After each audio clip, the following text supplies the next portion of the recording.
portrayed, God forbid, as a terrorist? Or can it be said about the Holy Quran that teaches love and affection and justice, that it should be torn and cast into the sea? I very much like the comment by a Danish Christian on the publication of the caricatures.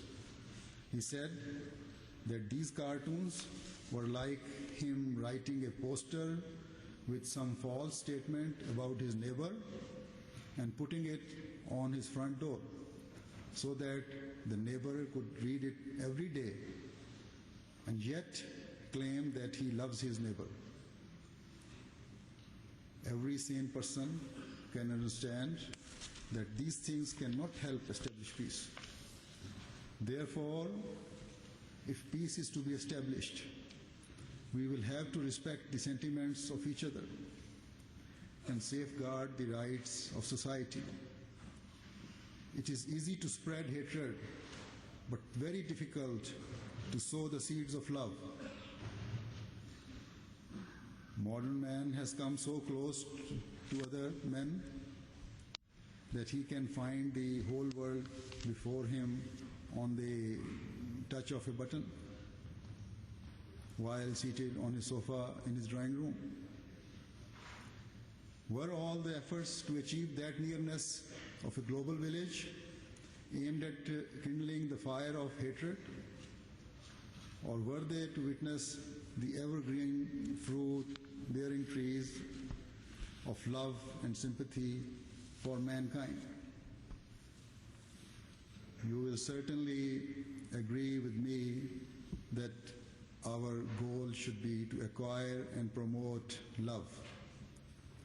Come, let me show you the Quranic teaching on how to create an atmosphere of peace, love and brotherhood in society.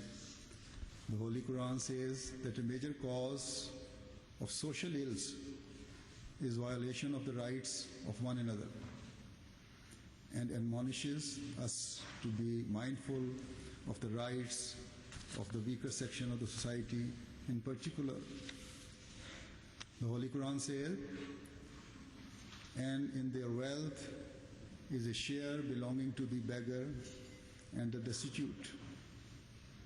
Chapter 51, verse 20. Today, when we are so close to each other that we witness scenes of starvation and poverty in the poor countries of the world, mere sympathy is not enough. Rather, we should also help them. Despite his deepest desire, no single person can eradicate hunger from the world on his own.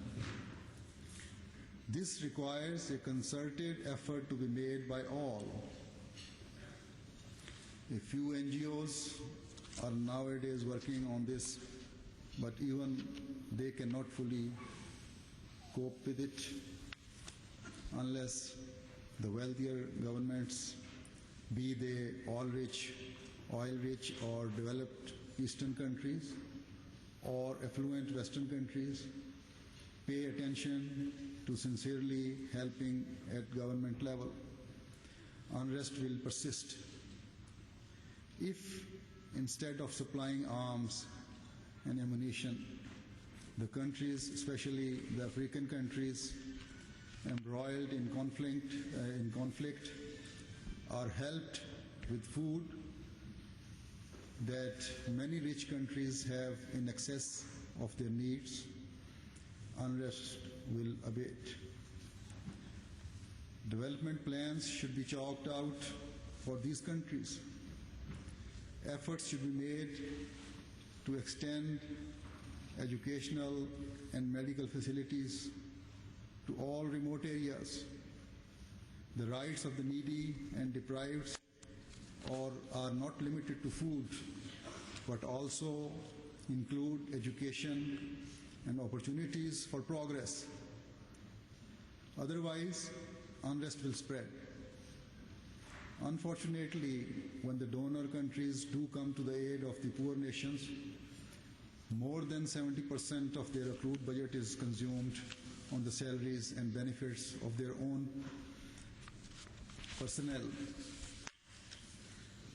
When aid ultimately trickles down to a poor man, his condition improves only to the extent that he is able to take a gasping breath before death and does not have the energy for any other movement.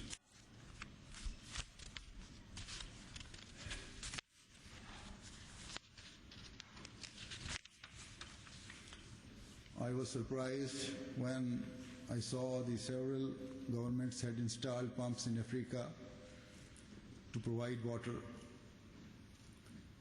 But the pumps no longer worked after a short time. And there was nobody to repair them.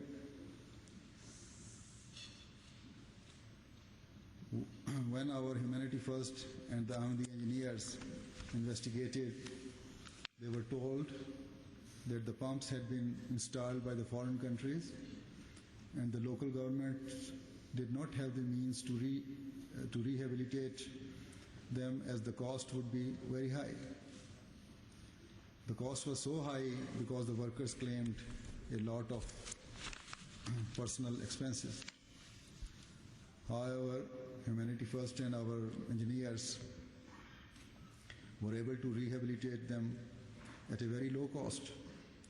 The pleasure that the local people get on seeing clear water flow through their pumps makes you realize why Allah has exhorted us to take care of the needy and the destitute. Poor people do not have many desires. If their needs are satisfied, it can lead to peace in society. Then the Holy Quran says, "You are the best people raised for the good of mankind. You enjoin what is good and forbid evil." Chapter 3, verse 111.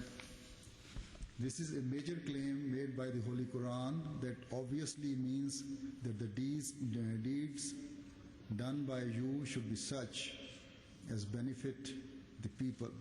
Do not simply be beneficial to yourself, but enjoin others to do what is good and forbid evil. Tell others that is only the good that lasts forever. Therefore, attend to the due rights of each other. The Holy Quran does not say that you are raised for the good of Muslims, but says for the good of mankind. The beliefs of one who believes in God will be real only when he enjoins good, spreads good, and forbids evil.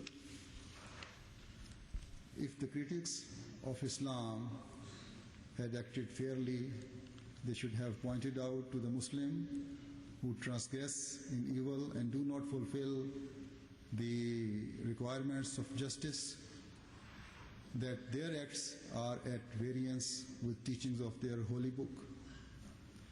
The action of those criticizing the founder of Islam and Quran clearly indicate that they do not mean to reform things or create an atmosphere of peace, but to stir up hatred instead. Islamic teaching, as indicated in this verse, aims at establishing human values and spread good, to create an atmosphere of love and peace in international relations. The Holy Quran exhorts us, "O ye who believe, let not one people deride another people, who may be better than they, nor let women deride other women, who may be better than they." So that is the basic principle in promoting a relationship between different people and faiths.